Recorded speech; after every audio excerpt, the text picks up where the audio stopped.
अलाउद्दीन कहा यार ढंग की बात करो यार, शुभ शुभ बोलो थोड़ा।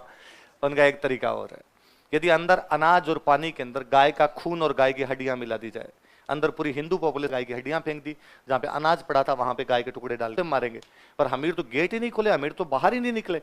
ये सोच सोच के हैरान और परेशान हूं कि 16 साल की बेटी देवल देगा क्या होगा जाता था। मध्य काल में बाहर से जो आक्रमणकारी है वो अपनी बीमारी साथ में लेके आए, और वहां सबसे पहले था कि जैसे दुश्मन मरे उसके बीवी और बच्चों पे कब्जा कर लिया जाए। कि इन हाल में तो सुन बीरा हाथ पिला न हो सके। इस हालत में तो इसके पुत्री को पुण्य लगा कि मेरा बहादुर पिता जो आज दिन तक उन लड़ाइयों के अंदर कभी इस प्रकार से ना रोया हो, मेरी वजह से फूट फूट के रो रहा है। वो किले के ऊपर चढ़ती है, पीछे एक तालाब था पद्म तालाब, उसमें छलांग लगा देती है। किताबों के नाम पढ़े थे हमने, हमीर महाकाव्य, हमीर रासो, वो सारी इसी हमीर पे लिखी हुई किताब है। कहां का राजा हमीर? कहते अपने जीवन में 17 युद्ध लड़े थे। कितने युद्ध लड़े? लास्ट वाले को छोड़ के सारे जीता था। लास्ट में लड़ता वो मारा गया था, उसको छोड़ के सारे जीत गया। मतलब 17 में से कितने युद्ध जीते? इन दिनों दिल्ली के अंदर एक सुल्तान बना हुआ है, उस सुल्तान का नाम है जलालुद्दीन खिलजी। क्या नाम है? दिल्ली में राज चेंज हो गया था, खिलजियों का राज आ गया, और खिलजियों का राजा कौन बना हुआ है? कौन बना हुआ है? और जलालुद्दीन खिलजी रणथंभौर पे 2 बार अटैक करता है, एक बार 1290 में, एक बार 1292 में। जलालुद्दीन खिलजी पहले 1290 में हमला करने के लिए आया, अपने सैनिकों को कह के लाया कि देखो अभी तक अपने किसी भी दिल्ली के राजा के रणथंभौर में पार इल्तुतमिश नासिरुद्दीन अहमदन गए, लेकिन उनकी पार इस बार अपने जीतेंगे, पक्का पक्का जीत के आएंगे। यहाँ पे आया, थोड़े दिन तक नीचे बैठा रहा। रणथंभौर का किला बहुत ऊंचा बना हुआ है, किला अभ्यारण्य के अंदर है, जंगल है चारों तरफ, किले का रास्ता बहुत उबड़ खाबड़ है। जो ऊंचा बैठा रहेगा वो हमेशा लड़ाई में ठीक रहेगा, क्योंकि नीचे वाला नीचे से तीर मारेगा ऊपर वाले को मारने के लिए, उतने में तो ऊपर वाला भाटा भी फेंक देने का तो नीचे मार देगा। तो हमीर आराम से लोकेशन लेके बैठा है, अपने ऊपर बैठा है, और जलालुद्दीन खिलजी को ऊपर से नुकसान पहुंचा रहा है। तो जलालुद्दीन खिलजी को जल्दी समझ में आ गया कि अपनी पार पड़ेगी, तो जलालुद्दीन खिलजी ने अपने सैनिकों का कि चलो चलते हैं यहाँ से। सैनिकों ने कहा सर आपने कहा था ना पक्का पक्का जीत के आएंगे। अरे छोड़ो यार, क्या करना है आपने, चलो तो दूसरा किला देखेंगे अपने। एक बार आरएस में नहीं हो रहा हो सिलेक्शन, तो पटवारी का देख ले, दूसरा देख ले। तो यहाँ से चला गया। थोड़े दिन बाद में इसने कहा इस बार तैयारी अपनी ढंग की है, इस बार प्री से पहले बैच ज्वाइन कर लिया अपन ने, इस बार पक्का पक्का अपने जीत के आएंगे। वापस आ गया, वापस यहाँ पे आके बैठ गया, वापस ऊपर से हमले होने शुरू हुए। वापस से इसने थोड़े दिनों बाद सैनिकों का आगे चलो। सैनिकों ने कहा सर इस बार तो आपने कहा था पक्का पक्का जीत के आएंगे, ऐसे कैसे जा सकते हो, और किला जीतना जरूरी है। इसने कहा सुनो, ऐसे 10 किलों को मैं मुसलमान के बाल के बराबर नहीं समझता, मेरे लिए एक एक मुसलमान फौजी का बाल ज्यादा कीमती है। 10 किले जाएं तो जाएं। आई तुम्हारी समझ में? सैनिकों ने कहा हाँ सर आ गई। क्या समझ में? कहा सर ये आया समझ में, अंगूर खट्टे हैं। तो दिल्ली के कौन से सुल्तान के 2 हमले विफल कर दिए गए थे? जलालुद्दीन खिलजी के बाद में दिल्ली में सुल्तान बनता है अलाउद्दीन खिलजी। कौन बनता है? इसका भतीजा ही था, अपने चाचा को मार के राजा बना उधर। ये 1301 में अटैक कर देता है। कब अटैक किया? किसके? अलाउद्दीन खिलजी ने। क्या जीता है? कब जीता है? जब धन का बंटवारा कर रहे थे तो इन दोनों ने रिवोल्ट कर दिया, वहां इन दोनों ने बगावत कर दी, और इन्होंने कहा भाई हमें धन कम मिला। अलाउद्दीन ने बाकी सेनापतियों को धन ज्यादा दिया और हमें धन क्या दिया है? किसी भी राजा की आज्ञा का उल्लंघन किया, इन्होंने आज्ञा का उल्लंघन किया। ये दोनों जानते थे कि अब राजा मारेगा अपने को, इसलिए इन्होंने वो पैसे देने के लिए जो आया, इनके कैंप लगे हुए थे, कैंप में पैसे देने के लिए बंदा आया, इन्होंने कहा अलाउद्दीन को जाकर देना, ये भी तू ही रख ले, और ये वहां से भाग गए। अब भाग के कहां जाए? तो दुश्मन का दुश्मन हमेशा अच्छा दोस्त होता है। अलाउद्दीन का इन खिलजियों का दुश्मन कौन? रणथंभौर। रणथंभौर का राजा कौन? हमीर। तो ये दोनों भाग के किसके पास आ गए, और हमीर ने इन दोनों को शरण दे दी। किस किस को?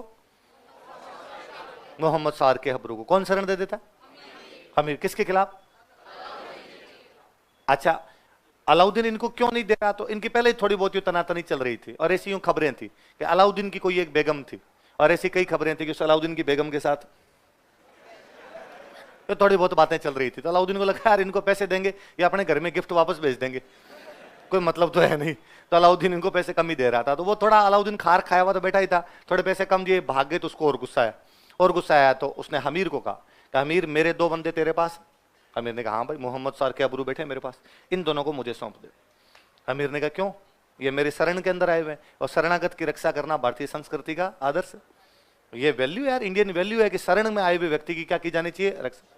अलाउद्दीन ने कहा यार काय शरण में आया हुआ, तूने कहा इनको हाँ बदली कि मैं शरण दूंगा, मना कर दे। कहते शरण नहीं दे रहा, भागो यहां से, तू क्यों लड़ाई ले रहा है मेरे फालतू?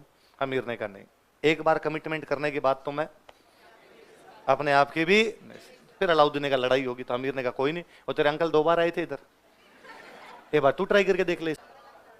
शुरुआत की लड़ाई में दोनों मरते हैं, इधर से नुसरत खान मरता है, उधर से कौन मरता है? नुसरत खान मरा तो अलाउद्दीन को बड़ा बुरा लगा, उसको लगा अपने कमांडर गए हार के आए, वो छोड़ो, कमांडर मर और गया अपना, तो अलाउद्दीन ने कहा मैं खुद आ रहा हूं। तो अलाउद्दीन खुद ही रणथंभौर के किले के नीचे आगे बैठ गया। पहले उसने सेनापति भेजे थे, अब अलाउद्दीन नीचे बैठा है, ऊपर कौन बैठा है? लेकिन पार नहीं पड़ रही, अलाउद्दीन खुद भी बैठा तो उसकी पार नहीं पड़ रही। अलाउद्दीन थोड़ा घाघ टाइप का आदमी था, जगीरा की तरह कमीनापन कूट कूट के भरा हुआ था उस आदमी। जगीरा, जगीरा जानते हो आप? ऐसे कितने लोग जो जगीरा को जानते हैं? बस 4, 5, 10 लोग जगीरा को जानते हो। अरे तो मूवी देखना घर पे जाके, चाइना गेट। कौन सी मूवी है? चाइना गेट मूवी का जो मुख्य गुंडा है उसका नाम क्या है? उसमें वो कहता है जगीरा से लड़ने की हिम्मत तो जुटा लोगे, लेकिन जगीरा जैसा कमीनापन कहां से लाओगे? तो जगीरा क्या आदमी था? जगीरा के मन को भया, उसने कुत्ता काट कर खाया। जगीरा जोरदार आदमी था, अलाउद्दीन खिलजी जगीरा था उस टाइम का, तो उसको लगाया ऐसे तो पार पड़ेगी नहीं। तो हमीर के 2 सेनापति है, हमीर का कोई एक बंदा है उसका नाम है रतिपाल, एक बंदा उसका नाम है रणमल। कौन कौन 2 बंदे? एक का नाम रतिपाल और एक का नाम क्या? अलाउद्दीन ने इनको अपनी तरफ मिलाया, 2 कमांडर को अपनी तरफ मिलाया, और इनको मिला के कहा कि मैं तुम्हें हमीर को मारने के बाद रणथंभौर का राजा बना दूंगा, तुम मुझे एक तरीका बता दो कि हमीर कैसे मर सकता हूं, हमीर को कैसे जीत सकता हूं, किले पे कब्जा कैसे कर सकता हूं। उन्होंने कहा सोच के बताएं? दिया आधे घंटे का टाइम, सोच के बताओ। देख, उन्होंने सोच के कहा कैसे भी नहीं मर सकता। क्या बात करते हो, ऐसे कैसे? उसने कहा किले में तो घुस नहीं पाएगा, और किले में नहीं घुस पाएगा तब तक ये मरेगा नहीं। तो उसने कहा मैं यही तो पूछ रहा हूं यार, किले में कैसे घुसना है, किले में घुसने का तरीका बताओ। तो किले में तो तब घुस सकता है जब ये किले की गेट खोले। तो किले की गेट कब खुलेंगे? जब अंदर का पूरा अनाज खत्म हो जाएगा, अंदर का पूरा पानी खत्म हो जाएगा। जब पानी और अनाज खत्म होगा तो ये गेट खोलेंगे। तो पानी और अनाज कितना का स्टॉक है इनके पास? उन्होंने कहा 2-2.5 साल का तो है। अलाउद्दीन कहा यार ढंग की बात करो यार, शुभ शुभ बोलो थोड़ा। उनका एक तरीका और है, यदि अंदर अनाज और पानी के अंदर गाय का खून और गाय की हड्डियां मिला दी जाए, अंदर पूरी हिंदू पॉपुलेशन बैठी है, इनमें से न तो फिर कोई पानी पिएगा न कोई उस अनाज को खाएगा, फिर उनको गेट खोलने पड़ेंगे।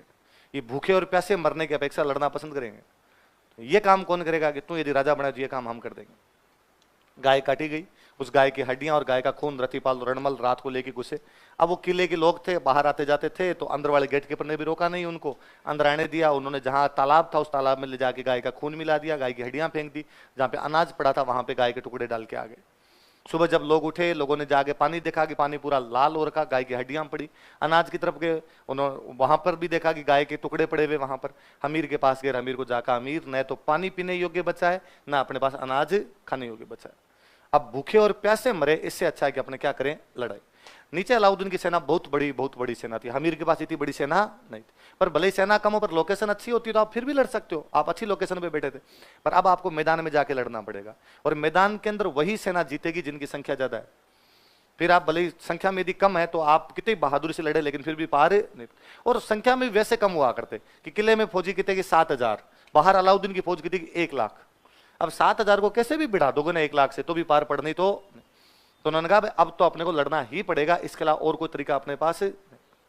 अमीर ने कहा यार मैं थोड़ा सोच के बताता हूं तुम्हें। कहा ठीक। अमीर अपने कमरे के अंदर गया और कमरा बंद करके चुपचाप बैठ गया। अमीर रूम से बाहर ही नहीं निकला। सैनिक बेचारे सुबह सुबह कह के चले गए, दोपहर तक तब तैयारियां कर रहे हैं, इधर उधर से हथियार वथियार इकट्ठे कर रहे हैं। यार किले के गेट तो खोलने पड़ेंगे, अपने पास पानी भी नहीं, अनाज भी नहीं है, तो कब तक अंदर बैठे रहेंगे? भूखे और प्यासे रहने से अच्छा लड़के मरे भाई, यूं ही मरे, इससे अच्छा 2-2 हाथ करके मरे। अपने तो 7,000 मरेंगे वो मरेंगे, लेकिन दुश्मन की कम से कम 30-40 हजार तो काट के जाए। और जब बंदा अपने पे आ जाता है कि नहीं अब अपने को तो मरना ही है, तो वो सोचता है कि आगे बढ़े के 5-7 तो हर आदमी लेके मरे, तो जितने मारे जा सकते उतने मारेंगे। पर हमीर तो गेट ही नहीं खोले, हमीर तो बाहर ही नहीं निकले। तो हमीर की रानी के पास गए। हमीर की रानी का नाम था रंग देवी। क्या नाम था? वो रंग देवी के पास गए। उन्होंने रंग देवी को जाके कहा कि रानी रंग देवी, सुबह सुबह हमने कह दिया था हमीर को ऐसी ऐसी बात हो गई है। हमीर ने कहा था थोड़ी देर में सोच के बताता हूं, अभी तक तो कोई रिप्लाई आया नहीं। क्या है? तुम जाके पूछो राजा से। भाई सीधा तो हम राजा से मिल नहीं सकते, तुम तो जाओ।